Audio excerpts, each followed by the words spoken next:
Welcome to the Dawson Files, a collection of haunting cases where justice and truth rarely walk the same path.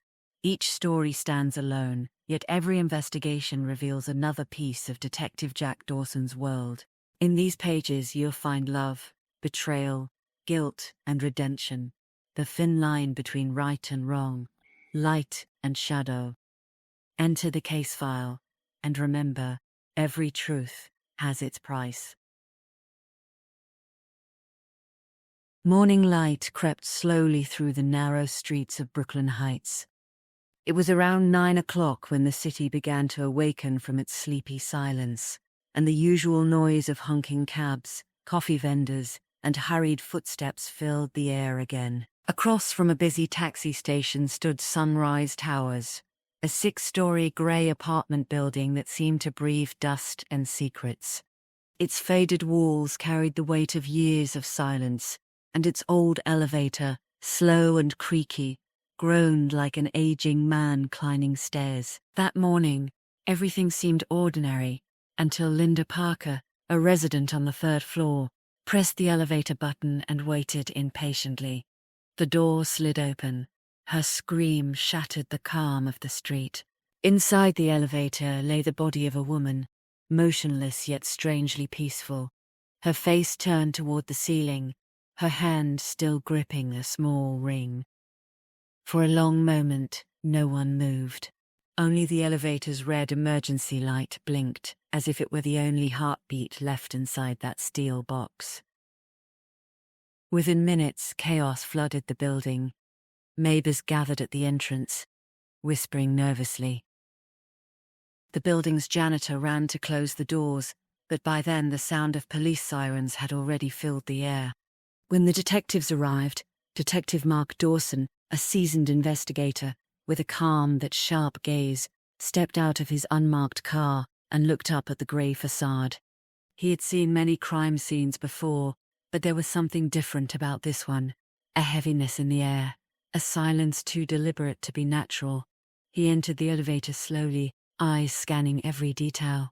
He crouched beside the body and murmured, "No sign of struggle. No forced entry. Whoever killed her, she knew them."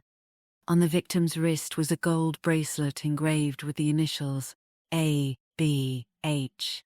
Later, the police confirmed her identity, Amanda Blake, a 42-year-old attorney who owned an apartment in the building but rarely visited it with her husband. By midday, Sunrise Towers had turned into a maze of questions. Detectives went door to door, asking, searching, listening. Every tenant had an alibi. Some were at work, others out of town, and of course, the elevator security camera had been broken for months. Detective Dawson stood in the courtyard, lit a cigarette, and said to his partner Jason Reed, "This isn't just murder, Jason. It's a story someone wanted buried, inside iron." Jason frowned. "You mean the elevator?" Mark exhaled slowly. "The elevator, or the secret it carried." He looked up once more at the building, its windows dull under the pale New York light, and muttered, "Every building has its silence, but this one, it screams." But by the next morning, Sunrise Towers looked more like a police scene than an apartment building. Yellow tape crossed the entrance, officers took statements from tenants, and curious neighbors from across the street whispered behind their coffee cups. Detective Mark Dawson had been up all night, reviewing every note, every photograph, every second that might explain what had happened inside that elevator. His partner Jason Reed walked into the room, holding a cup of black coffee and a tablet full of witness statements. "We've talked to almost everyone," Jason said, yawning. "And nothing. Everyone's got an alibi and a good one." Mark rubbed his eyes. "No one's alibi is perfect. Let's go through them one more time." The first was Mrs. Henderson, the retired teacher from the 5th floor. She was on a video call with her daughter in Boston during the time of the murder. Footage confirmed it. The second was David Miller, a software engineer who lived on the 2nd floor. He had clocked in at his Manhattan office at 8:45 a.m. His manager vouched for him. Even the janitor, Earl Thompson claimed he had been fixing a power outage in the basement, and when they checked the maintenance logs, it matched the timeline. Jason sighed. Every one of them has an excuse that sticks. Mark stared at the crime board on the wall, where the photo of Amanda Blake was pinned in the center, surrounded by strings of red thread and notes. "We're missing something," he said quietly. "What?" Jason asked. "The building. It's too quiet. It's like it's hiding something from us." Later that afternoon, they met with Dr. Emily Vargas, the coroner who had performed the autopsy. Her report was short but precise. Cause of death: strangulation by a thin cord. No defensive wounds. Time of death: between 8:40 and 9:10 a.m. Emily crossed her arms and said, "If you ask me, she knew the person. There's no struggle, no panic. It was quick, almost gentle." Mark frowned. Gentle murder. That's a first. Jason looked confused. "So what? Someone she trusted got close enough to kill her?" "Exactly," Emily said. "And whoever it was, they knew where to hit, emotionally and physically." As they walked out of the medical examiner's office, Jason looked over at Mark. "You think the husband did it?" Mark shook his head. "Too soon. But I'll tell you this. Amanda Blake wasn't killed because of love. She was killed because of what she knew." Jason stopped walking. What she knew. "Yeah," Mark said, lighting a cigarette. He exhaled a slow cloud of smoke that drifted into the cold air. "Secrets, Jason. People die for money, for jealousy, but secrets, they kill in silence." That evening, back at Sunrise Towers, Mark stood in the empty elevator, staring at the panel of buttons. The red light above 2 flickered faintly, as if trying to whisper something. He turned to Jason and said, "The next step is the husband. If she was keeping secrets, he's the first to know, or the first to lie." Jason nodded, jotting down notes in his pad. "Name: Nathan Blake. Lives uptown. He's about to have a very long morning." The elevator doors closed slowly, and the hum of the machinery echoed like a heartbeat inside the building that refused to sleep. And his uneasy relationship with Amanda. The tone stays cinematic, tense, and psychological, classic detective noir. Detective Mark Dawson hated mornings like this. The air was heavy, the sky the color of old paper, and the city moved too slowly for a man chasing the truth. He and Jason Reed parked in front of a quiet townhouse on West 84th Street, a far cry from the gray concrete of Sunrise Towers. The home looked expensive but lifeless, like everything inside had stopped breathing the moment Amanda Blake died. Mark knocked on the door. After a moment, Nathan Blake appeared, tall, well-dressed, with tired eyes that had learned how to fake calm. Mark said, showing his badge, "Detective Dawson, NYPD. We'd like to ask you a few questions about your wife." Nathan stepped aside silently, gesturing toward the living room, a space too neat to be natural. Mark sat across from him. Jason opened his notebook. The silence stretched until Nathan finally spoke. "You've already confirmed it's her?" "Yes," Mark said softly. "We have." Nathan exhaled, staring into nowhere. "I thought I'd run out of tears years ago." Jason glanced at Mark and asked, "When was the last time you saw your wife?" "A few days ago. We didn't live together anymore." "Amanda, she needed space." "Space," Mark repeated.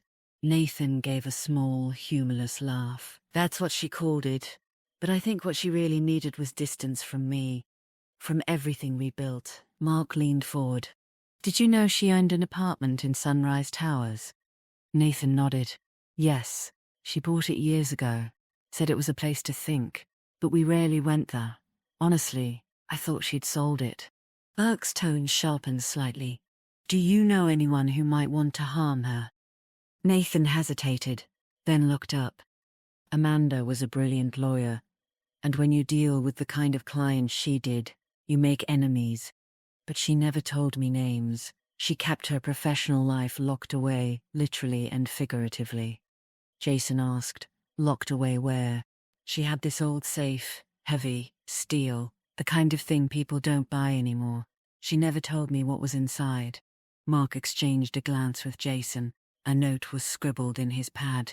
The safe again. Always safe. After a few moments, Mark changed the tone. Mr. Blake, where were you the morning your wife died?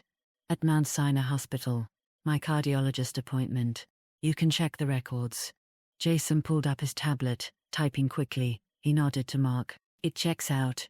Mark stood, adjusting his coat. Thank you for your time. He paused at the door, then turned back. One last thing. Mr. Blake, did your wife ever say she was afraid? Nathan looked down at his hands, as if searching for the right memory. Yes, last week, she called me out of nowhere. She said someone was following her, but when I pressed for details, she hung up. Mark frowned, and he didn't report it. She asked me not to. She said she could handle it. He looked up, his voice breaking. Amanda always thought she could handle everything. As they left the townhouse, Jason said quietly, he's either telling the truth, or he's a damn good liar. Mark lit a cigarette, his gaze fixed on the grey sky. He's telling the truth, but not the whole truth. Jason raised an eyebrow. You think he knows who killed her? Mark exhaled a slow plume of smoke. No, but I think he knows why.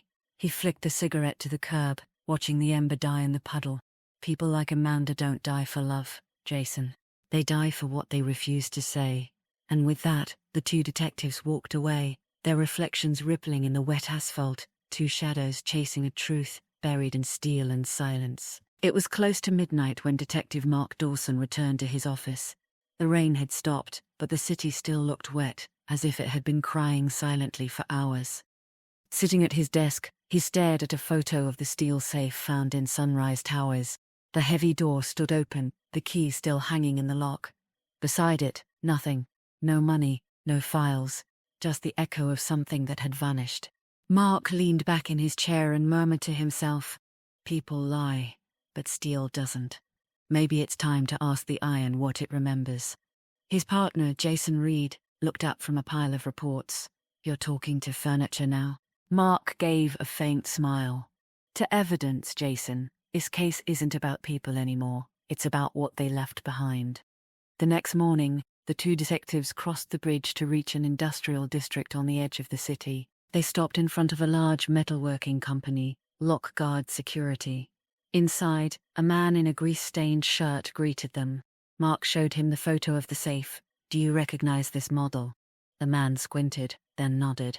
Yeah, Italian make. We sold one just like it about a year ago. Jason leaned forward. To whom? The man typed something on his computer.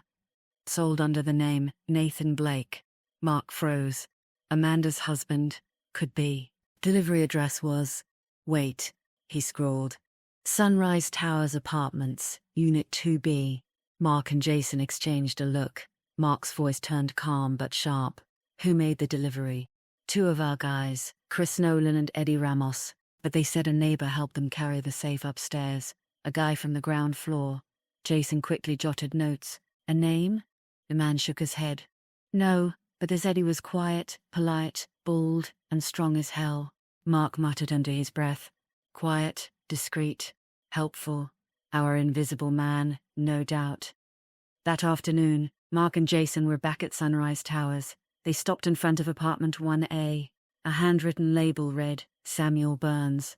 Mark knocked. No answer. He knocked again. Still nothing.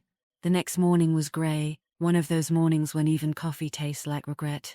Detective Mark Dawson sat in a booth at a downtown Manhattan cafe, waiting for someone who didn't want to be found. Across from him sat Nathan Blake. His expensive suit was wrinkled, his tie loose, the look of a man who once mattered and no longer knew who he was.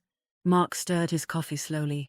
You said you wanted to talk, Mr. Blake. Nathan nodded, avoiding his eyes. Yeah, I figured you'd find out eventually. Might as well hear it from me. He leaned forward, voice low. I wasn't always broke, detective. A few years ago, I ran one of the biggest real estate firms in the city. Contracts, investors, millions, the whole circus. Then came the lawsuits. Mark stayed silent, listening. One of those lawsuits. Amanda was the opposing lawyer. She destroyed me in court. A bitter laugh escaped him. That's how we met. I hated her. Then I fell in love. I thought marrying her would end my problems. Turns out, It was just the beginning. Jason, sitting beside Mark, was taking notes. Mark asked, "Are you saying your wife had compromising legal documents?" Nathan shook his head. "Not against me, against others. Powerful people, developers, judges, names everyone knows but no one dares to print." He took a sip of cold coffee. "She called them the files that could kill careers. She said they were safer locked away." Mark raised an eyebrow. "Locked where?" Nathan's reply was almost a whisper. "In that damn safe at Sunrise Towers." The air thickened between them. Jason looked up. "So you knew about the safe?"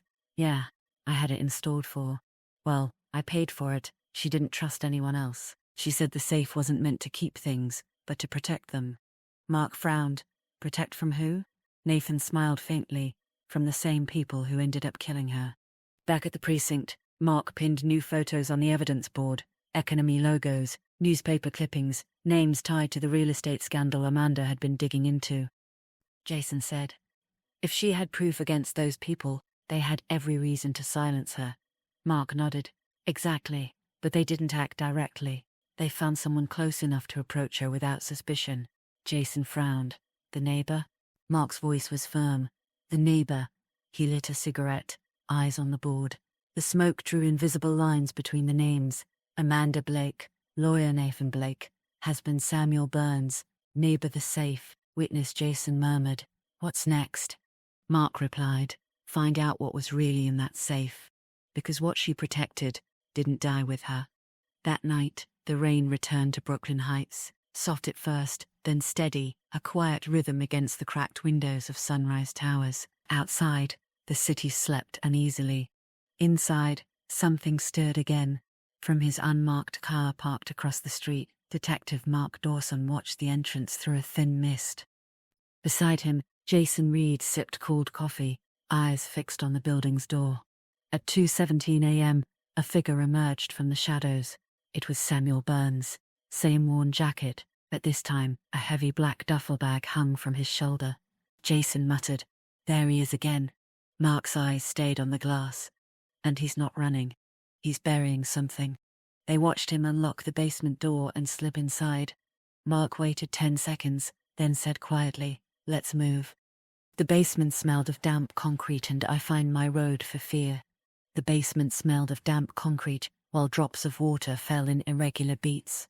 The detectives advanced silently, their flashlights slicing through the darkness. Mark gestured for Jason to stay back. He followed the light and found Samuel kneeling, opening the black bag. Inside, papers, old envelopes, and a small voice recorder, the kind used for legal dictation. Samuel sorted through them, his face tense but calm, as if saying "Beguy." Mark stepped forward, gun drawn. "Step away from the bag, Samuel." Samuel froze. Then, without turning, "You shouldn't be here, detective. Neither should you." Samuel rose slowly, hands raised, the dim light casting long shadows across his face. "It's over," said Mark. "No," Samuel replied softly. "It's just beginning." Jason moved in and cuffed him. Mark crouched near the open bag.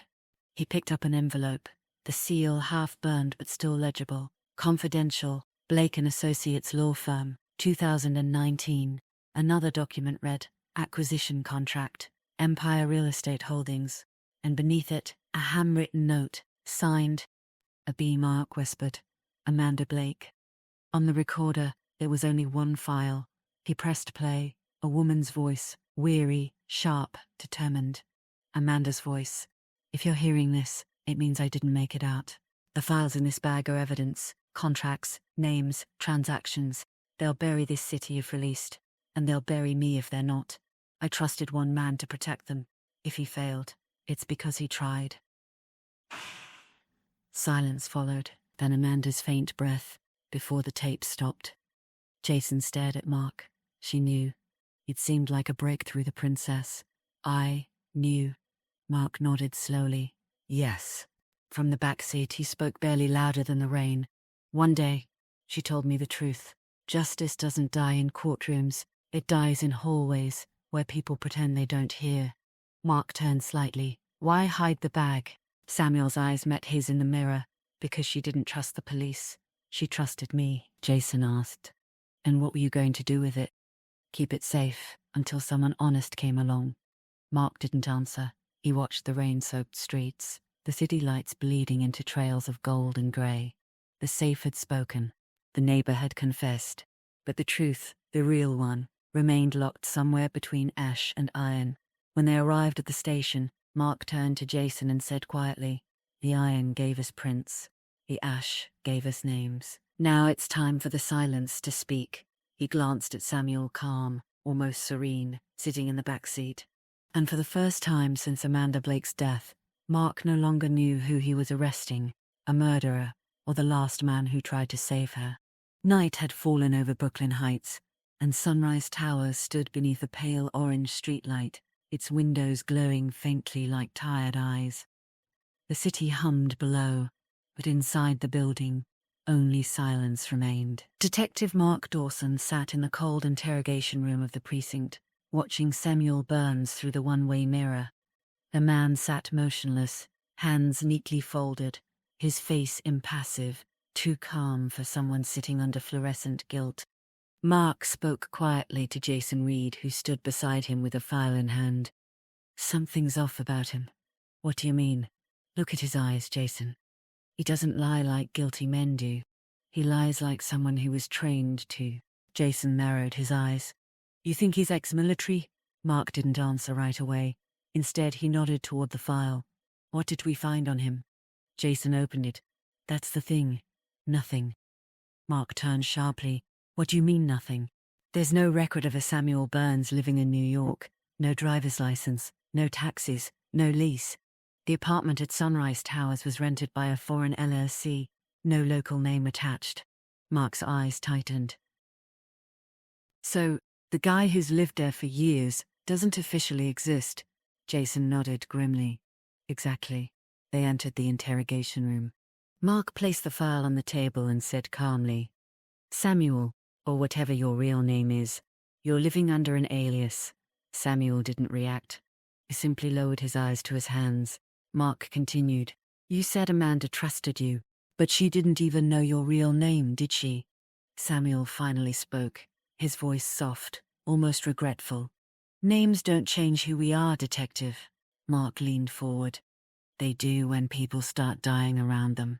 Samuel gave a faint smile, the kind that hides pain. "I didn't kill her," Jason cut in. "Then who did?"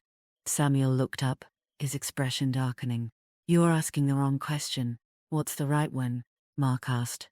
"Who sent me?" The room froze. Mark and Jason exchanged a quick glance. Jason broke the silence. "Sent? By who?" Samuel hesitated. Then, slowly, "Amanda wasn't supposed to die. I was supposed to protect her." Lark stiffened. Protect her from what? From the people she had files on. They knew she held evidence that could destroy them. 2 months before the murder. The lobby was half shrouded in shadow, the flickering neon lights buzzing like exhausted insects.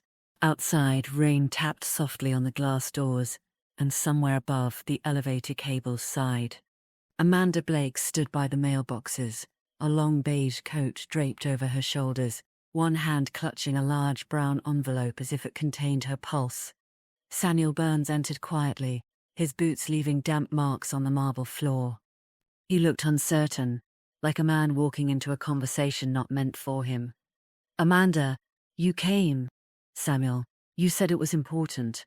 "Amanda, it is, maybe more than I realized." She glanced toward the elevator, closed doors, a small red light blinking. The humming filled the silence between them. "Amanda, they're watching me, Sam. Not directly, not openly, but I can feel it. Samuel, you're a lawyer. People like you get watched. Amanda, not like this." She handed him the envelope. It was heavy, thick, not with paper, but with consequences. "Amanda, inside are things you don't want to know. If something happens to me, don't read them. Just keep them." "Samuel, why me?" "Amanda, because you have nothing to lose, and because no one looks at you twice." Her voice barely trembled, but her eyes were sharp. She cast a glance toward the elevator, its metallic reflection capturing her face, half in light, half in shadow. "Amanda, Strange, isn't it? The elevator never stops where you expect it to. Samuel, what does that mean? Amanda, it means sometimes the only way to go up is to go down. The elevator chimed softly. Amanda smiled, stepped back, and disappeared behind the closing doors. The hum rose, then faded, leaving Samuel alone with the echo of her words and the envelope that would soon make him a suspect. Back in the interrogation room, Samuel blinked, returning to the present. His hands trembled slightly as he whispered, "She asked me to keep the files, and I failed." Mark said nothing. Outside, thunder rumbled over Brooklyn Heights, deep, distant, like an elevator moving in the dark. Later that night, back at the office, Jason paced near the window, while Mark stared at the wall, covered in photos: Amanda, the safe, Nathan Blake, and now, Samuel's unreadable face. Jason said, "He's dangerous, Mark. If he's telling the truth, then he's the smartest liar I've ever seen." Mark replied without looking up. "If he's lying, then he's the smartest liar I've ever seen." He took a slow breath, tapped the photo of the safe, and said quietly, "The safe didn't just hold documents, it held the blueprint of a storm." He closed his notebook. "Tomorrow we find out who paid for the storm." Morning rose in shades of grey.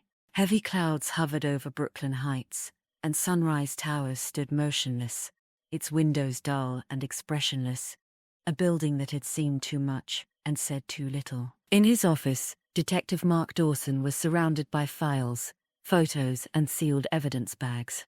The black duffel recovered the day before lay open on his desk, its contents spilling their secrets across the paperwork like an infection. Opposite him, Jason Reed scrolled through scanned documents. He shook his head. "Jesus, Mark, this isn't one case, it's half the city." Mark drew on his cigarette, the smoke curling slowly in the grey light. "Keep reading." Inside the bag, the documents told a story no one was supposed to hear. Leaked contracts, offshore accounts, kickbacks disguised as real estate consulting fees. And at the heart of it all, Empire Real Estate Holdings, one of New York's biggest property groups. Jason pointed to a name printed at the bottom of a file. "Wait, that's Judge Ronald Pierce, the one who presided over the Blake case in 2019. Mark nodded darkly. Amanda represented the plaintiffs in that trial. She lost, officially. But maybe she didn't lose the truth. He flipped through another file stamped "Confidential", Blake and Associates law firm. Inside were typed notes with Amanda's handwritten additions. They built towers on lies. People died for paper. The city bleeds in silence. Mark murmured the words like a prayer. Jason said softly, "She was going to expose them." "She already did," Mark replied.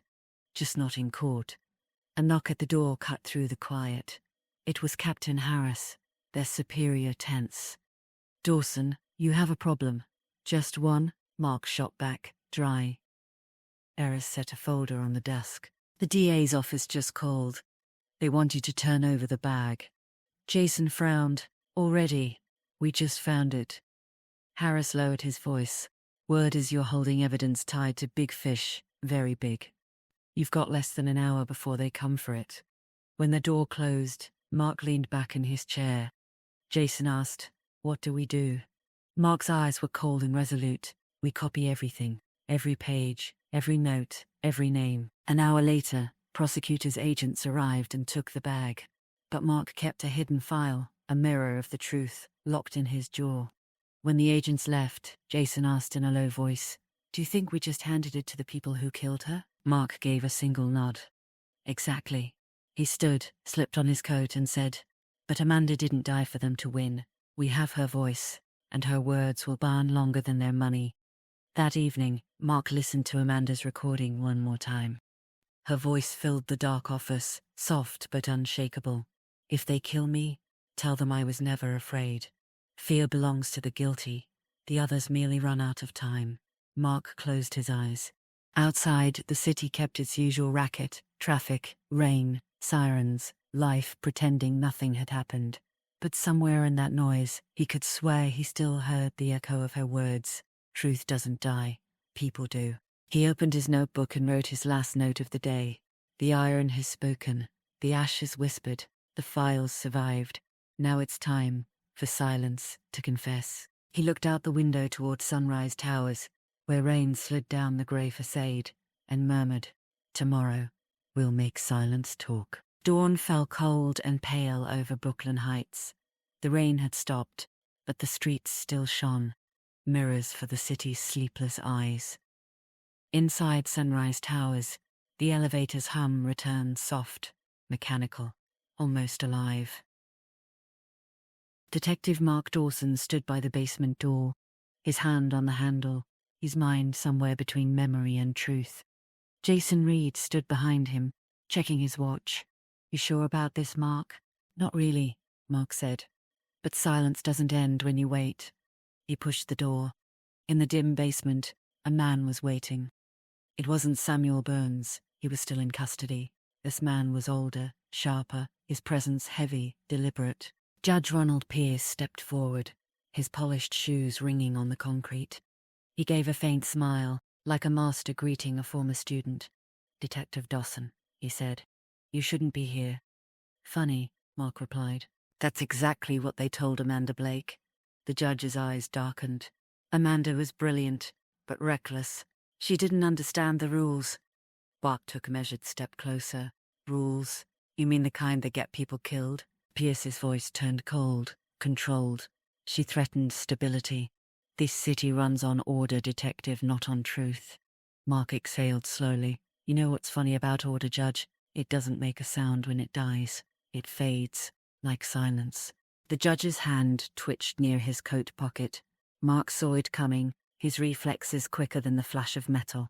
The gun had barely left the pocket when Mark's voice cut the air. "Don't even think about it." He didn't need to shout. The weight of his tone was enough. Pierce froze, his hand shaking. Mark stepped in, disarmed him with a clean motion, and said softly, "You killed her to protect the lie." The judge's voice broke. "She would have destroyed everything." Mark looked at him, the man who traded justice for control, and said calmly, "She did." Hours later, the precinct buzzed again.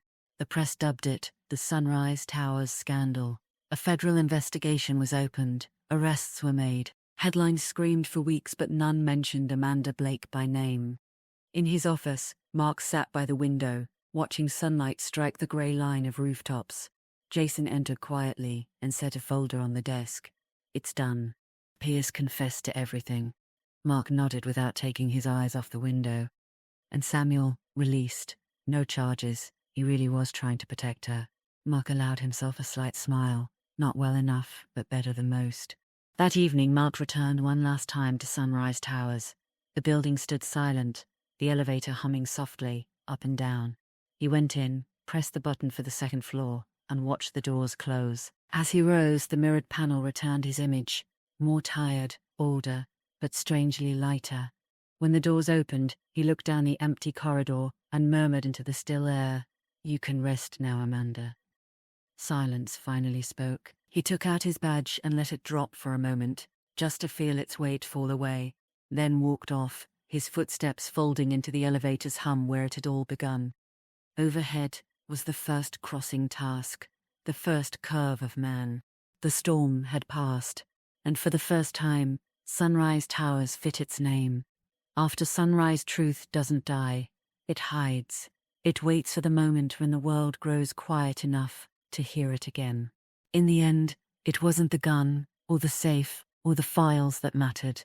It was silence, that fragile space between guilt and confession, between power and fear. Amanda Blake became just another name on the city's long list of forgotten tragedies, but her echo remained. It lingered in courtrooms where men like Ronald Pierce once ruled, in the dark corners of buildings where secrets were bought and sold, and in the heart of a detective who refused to stop listening.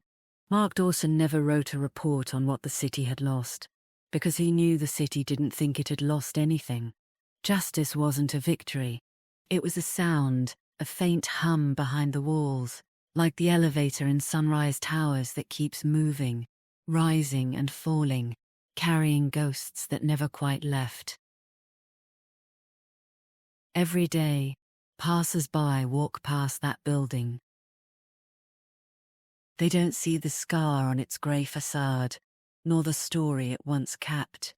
But if you stand there long enough, if you listen when the street falls quiet, you might hear it a whisper, soft and sure, rising from the iron. Truth always finds its way to the light. And so, when dawn warms the windows of sunrise towers, the city exhales, and for an instant, just an instant, silence feels like peace.